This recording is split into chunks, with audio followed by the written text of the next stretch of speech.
Esu labai laiminga, kad galiu čia būti, dalyvauti. Sportas gyvenime mums labai svarbus. SOS vaikų kaimų 20-mečio proga norėčiau palinkėti vaikams išlikti vaikais, būti aktyviems, sportuoti. Nepamiršti sportuoti, būti sveikiam. svajoti, kaip galima daugiau. Ir prisižadu, kad kai grįšiu iš olimpiados, išmokyti vaikus buriuoti.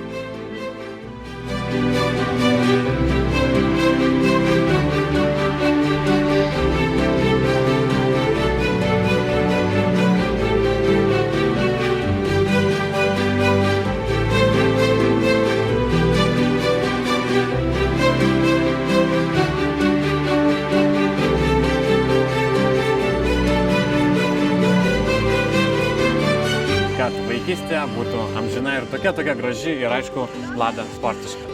Sportuokite.